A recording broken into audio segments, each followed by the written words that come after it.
चूँकि हम दलित समाज से हैं और हमारे समाज के लोगों के साथ काफ़ी अन्याय वहाँ पे हो रहा है। उन लोग की जो पुश्तैनी भूमि है उस पर कुछ दबंग भूमाफिया विगत 4-5 वर्षों से कब्जा करते चले आ रहे हैं। ये जानकारी हुई थी, चूँकि मैं पूर्व विधानसभा प्रत्याशी भी हूँ और एक सामाजिक कार्यकर्ता हूँ। उन लोगों ने हमसे, चूँकि समाज का होने के नाते उनसे बात हुई थी, मैंने कहा कि नियम और कानून के साथ आप लोग चलो, लड़ाई झगड़ा न करना। और नियम कानून के साथ तो गए थे। उसमें जो है खुद उत्तर प्रदेश मुख्यमंत्री सरकार के मंत्रियों का पत्र और तमाम बड़े अधिकारियों का पत्र जाने के बाद भी कोई कार्रवाई नहीं की गई। सर, ये जो आपका मामला है ज़मीन का, ये किस थाना क्षेत्र का, ज़मीन कितनी है और कितने जो है वो पीड़ित लोग कितने हैं टोटल? पीड़ित लोग 15 की संख्या में हैं और ये शाहपुर थाना बसारतपुर खास का मामला है। और इसमें कई बार जो कि कार्रवाई के लिए लिखा पड़ी हुई है। ये आप देख सकते हैं कि इसमें खुद सदर एसडीएम, तहसीलदार और कानगोल लेखपाल की की लिखित जो है रिपोर्ट है। और इसमें खुद जो है कि योगी सरकार के ये मंत्री का जो कि पत्र है कि इस पर टीम गठित करके इन लोगों की ज़मीनों को जो है पैमाइश करके कब्जा दे दिया जाए। क्योंकि ज़मीन कितनी है और ये आबादी की ज़मीन है, खेती की ज़मीन है? ये श्रेणी 1 का की भूमि है, उसको खेती में कहा जा सकता है।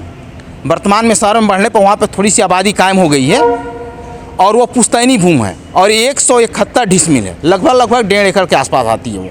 कितने इसमें जो मालिक कितने हैं ज़मीन के, जो पीड़ित लोग हैं? 15 परिवार हैं, 15 अनुसूचित परिवार हैं। तो ज़मीन पर फिलहाल किसका कब्जा है?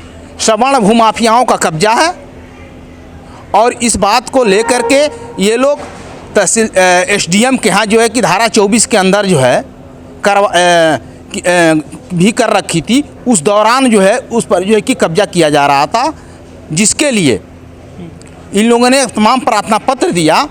उसके बाद माननीय उच्च न्यायालय में इन लोगों ने रिट दाखिल की थी, पीड़ित पक्ष ने। हाँ, उस पर जो है कि आप ये देख सकते हैं कि दिसंबर 2021 में माननीय उच्च न्यायालय ने स्पष्ट रूप से ऑर्डर किया कि 4 महीने में एसडीएम साहब इसका निर्णय लें। और आज तक उस उच्च न्यायालय के आदेशों का भी कोई प्रभाव मुख्यमंत्री शहर गोरखपुर के अधिकारियों पे नहीं पड़ पा रहा है। ये आप देख सकते हैं, ये सीधा सीधा है। ये मैं नहीं कह रहा हूँ, ये पेपर कह रहा है और मैं पेपर के माध्यम से बता रहा हूँ। ये आप देख सकते हैं, ये देखिए, ये है रीट नंबर 29/276/2021, जिसमें स्पष्ट रूप से दिया है कि 4 महीने में मजिस्ट्रेट 14/12/2021 का यह आदेश है। 4 महीने में इसका निशाना करें, यानी इसके हिसाब से अप्रैल महीने में ये मामला खत्म हो जानी चाहिए। पैमाइश करके एसडीएम कार्रवाई नहीं कर पाए। एसडीएम भूमाफियाओं से मिला हुआ है, तहसीलदार मिला हुआ है, लेखपाल मिला है, कानूनगो मिला है। क्योंकि जब अधिकारियों ने और मंत्रियों ने पत्र लिखा था उन गरीबों के ज़मीनों पे टीम गठित करके और उनको न्याय दिलाने के लिए, इन लोगों ने लिख के खुद दिया था कि ये लोग धारा 24 में आकर अनुतोष प्राप्त करें। जब ये धारा 24 में अनुतोष प्राप्त करने के लिए जब मुकदमा दाखिल कर दिए कि सर मेरे ज़मीन को चिन्हित करके पत्थलनसी करके हमारे ज़मीनों पे हमें कब्जा दिला दिया जाए, ये लोग नियम और न्याय के साथ चल रहे थे। लेकिन वहाँ के भूमाफिया वहाँ के मिली भगत करके अधिकारियों से, शासन के जिसके भी माध्यम से, ये तो भाई इसका एविडेंस मेरे पास नहीं कि मैं दे पाऊँगा, लेकिन बगैर शासन के और प्रशासन के सहयोग के किसी के पुश्तैनी भूमि पे जाके घर बनवा लेना बगैर शासन प्रशासन के सहयोग का, ऐसा हो नहीं सकता। और जो योगी जी कह रहे हैं कि मैंने पूरे उत्तर प्रदेश को भूमाफियाओं से मुक्त करा दिया, मेरा लॉ एंड ऑर्डर और प्रशासनिक व्यवस्था बहुत सही चल रही है, इनके मंत्री और विधायक गुणगान करते नहीं थक रहे हैं। तो आज तो मैं उनसे कहना चाहता हूं कि आज आपके लॉ एंड ऑर्डर और भूमाफिया जब 6 साल में आप अपने गृह जनपद, गृह शहर और गृह विधानसभा से नहीं ख़त्म कर पाए, तो ये ढोंग रचाने की क्या व्यवस्था, जो सीधे सीधे ये पेपर कह रहा है कि भूमाफिया गोरखपुर में भरपूर मात्रा में पड़े हैं। जब उनका सीएम सिटी ही सुरक्षित नहीं है, उनका गृह विधानसभा ही सुरक्षित नहीं भूमाफियाओं से, तो पूरे प्रदेश में क्या हालात होंगे। जहाँ की जिस शहर में योगी जी हफ्ते में 2 दिन रहा करते हैं, वहाँ के लॉ एंड ऑर्डर और प्रशासनिक जो भी व्यवस्थाएं है इससे स्पष्ट हो रही है। लेकिन जो योगी जी जनता दर्शन दरबार लगाते हैं, जनता दर्शन में मिला गया था, ये पीड़ित लोग गए थे मिलने के लिए, जाके मिल के दिया, इनके कैंप कार्यालय को रजिस्टर्ड डाक से भी दिया, उनसे मिला भी। तो मिलने का फायदा ये निकला कि जो जमीन थोड़ी बहुत बची थी वो भी भूमाफियाओं ने कब्जा करके घर बना लिया, और उस मामले में जाने पे उन लोगों के साथ गाली गलौज है, वो मारापीटी हुई, थाने पे एप्लीकेशन दिया, एसएसपी को दिया, कोई कार्रवाई नहीं। तहसीलदार के यहाँ गए, तहसीलदार ने कहा कि चलो मैं मौके पे चलता हूँ, मौके पे गए, लेखपाल कानगो को लेके गए, वहाँ पे जाने के बाद उनका पक्ष लेके बात कर रहे हैं, बाद में फ़ोन आता है, किसका फ़ोन आता है, किसके दबाव में, और किनारे ले आके क्या उनसे लेन देन हुई, क्या बात हुई कि तुरंत वो इतिहास बदल गया, और फिर पीड़ित पक्ष को ही वो धमकाने और गाली गुप्ता देने लगे, लेखपाल खान को तहसीलदार मिलके, उस पर ही कंप्लेंट दिया गया। उन दोनों मामलों का हाईकोर्ट में रीट हुई। हाईकोर्ट में कंटेम्प्ट दाखिल करने के बाद आप ये देख सकते हैं कि इन पर मुकदमा पंजीकृत करने के लिए एसएसपी गोरखपुर को 2 नहीं 2 नोटिस हुआ है। ये देख लीजिए, एक नोटिस हुआ है 14/11/2022, इसमें 3 सप्ताह में जवाब देने के लिए एसएसपी को एक किया गया। इस मामले में ये 26/11/2021, हाँ, ये जो है ये एक आर्डर हो गया, और एक आर्डर ये आपका हुआ है 29 नवंबर 2022 को, नोटिस जारी हुई एसएसपी को। ये इसी 14 को, आज ही की शायद तारीख में डेट लगी हुई है।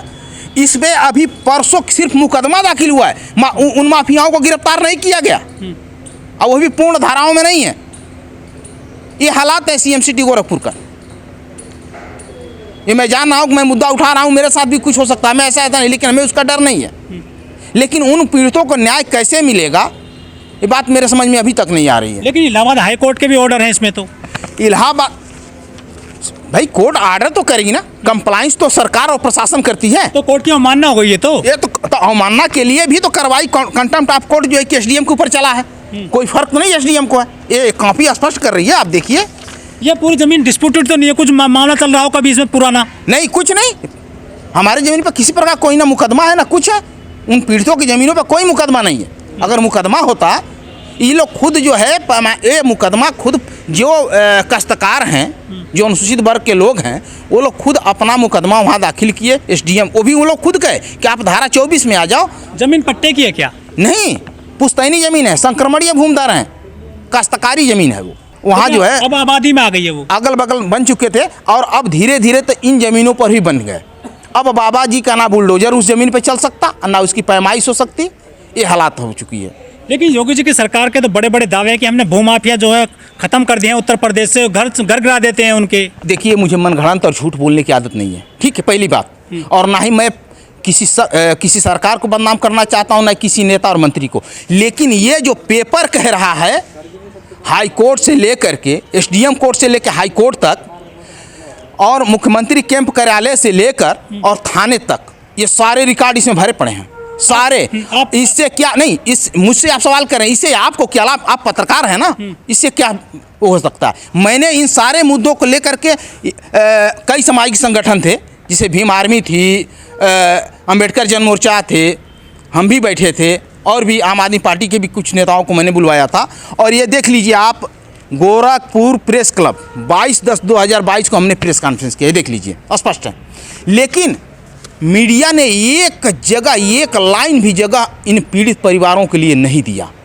ना इलेक्ट्रॉनिक मीडिया ने दिया, ना प्रिंट मीडिया ने दिया, ना सोशल मीडिया ने दिया। मतलब आपका मीडिया भी साथ नहीं दे रहा है? नहीं दे रहा है, इसलिए कि उनको डर है कि अगर हम उठाएंगे तो मुख्यमंत्री साहब का मामला है, बाबा जी प्रशासनिक व्यवस्था से हमारा कुछ अहित कर देंगे, हमारा नुकसान हो जाएगा। इससे अड़िया कि जिसका नुकसान हुआ, हमें ये करने की जरूरत है। मुझे बड़ा अफसोस होता है कि जो मीडिया जनता की आवाज़ हुआ करती थी, और जो विपक्ष के नेता सरकार का आईना का काम करते, आज वो विपक्ष भी इन पीड़ित और दलित समाज के मुद्दे पर मौन है, और ये मीडिया भी मौन है। इससे स्पष्ट है। नहीं, अब जब मैं हाई कोर्ट तक पहुंच चुका हूं, अब जो है कि मैं इसीलिए आया था कि नेशनल कमीशन में चेयरमैन को मिलूंगा, लेकिन अभी चेयरमैन साहब से मेरी मुलाकात नहीं हो पाई।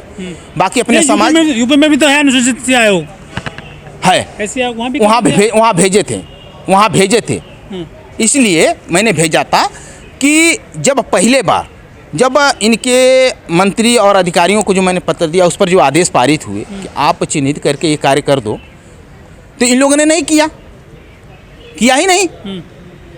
तो उस पर जो है मैं ऐसी किया नहीं, और नहीं तो हमको एक लेटर जारी कर दिया कि आप धारा 24 में आकर जो है कि राजस्व विभाग की जो राजस्व संहिता की जो धारा 24 है उसमें आकर अपने ज़मीन का निस्तारण करवा लें।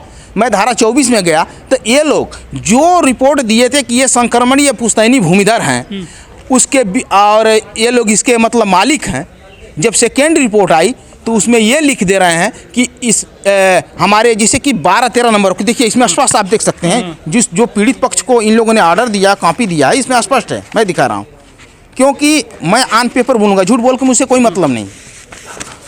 ये देखिए इन लोगों ने स्पष्ट रूप से लिखा है, ये 4-5 देखिए, ये जैसे कि वहाँ 12 नंबरें हैं तो इसमें 4 ये सारे नंबरों को इन लोगों ने लिख दिया कि ये लोग प्रकरणीय भूमधरी नंबर से है, सीमांकन से संबंधित है ना। इसमें कई सहखातेदार है, यानी 15 लोगों का है तो भाई सहखातेदार तो होंगे ही होंगे, स्वाभाविक है। ठीक है, लेकिन सब लोग तो चाहते हैं कि पैमाइश करके मेरी जमीन को निकाल दिया जाए, तो इन लोगों ने कहा कि धारा 24 में आप आ जाइए।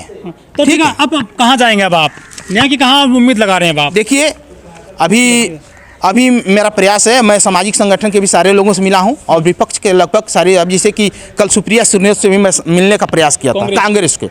उनका मोबाइल नंबर से 2 मिनट मेरे नंबर से उनसे बात हुई है, कोई चाहे तो चेक करवा सकता है। जब मैंने उनसे बात किया तो उन्होंने कहा कि किसी के निजी काम और के लिए हम होने के, लेकिन हम कांग्रेस से भी आज ये सवाल करेंगे कि आपके प्रवक्ता सुप्रिया सुरनेर जी का ये कहना हम न्याय के लिए भटक रहे हैं, जिसमें हाईकोर्ट तक हस्तक्षेप किया है। आपसे मैंने कहा कि आपके तरफ से शायद कुछ सहयोग हमको मिल जाएगा, तो आपके प्रवक्ता का ये कहना है कि मैं किसी के निजी लड़ाई के लिए क्यों बोलने जाऊं। तो हम दलित हैं, हमको न्याय चाहिए, हम दर दर भटक रहे हैं, हम आपके पास आए कि आपका सहयोग मिले, तो आपका ये रूल है। तो हमारे प्राइवेट वोट को लेने के लिए कांग्रेस क्यों झोली फैला के दौड़ रही थी हमारे पीछे? हाँ, क्यों दौड़ रही है कांग्रेस? क्यों दौड़ रही है बसपा? क्यों दौड़ रही है सपा? क्यों दौड़ रही है? चाहे अन्य जो भी दल हैं हमारे वोट के लिए, तब उनकी निजी उनकी प्रॉपर्टी तो है नहीं, ये तो मेरी प्रॉपर्टी है, तो फिर ये बात क्यों? हाँ, जब न्याय के लिए हम आ रहे हैं तो आप कह रहे हो कि आपका व्यक्तिगत मामला है, मैं इसमें कुछ नहीं कर सकता। तो सार्वजनिक मामले में तो हमारे आरक्षणों का शोषण हो रहा है, कहीं नहीं वही दे रहे हैं, देना दे। कांग्रेस बोल दे कि दलितों का आरक्षण का ये हो रहा है, दे दे, ये नहीं दे सकते।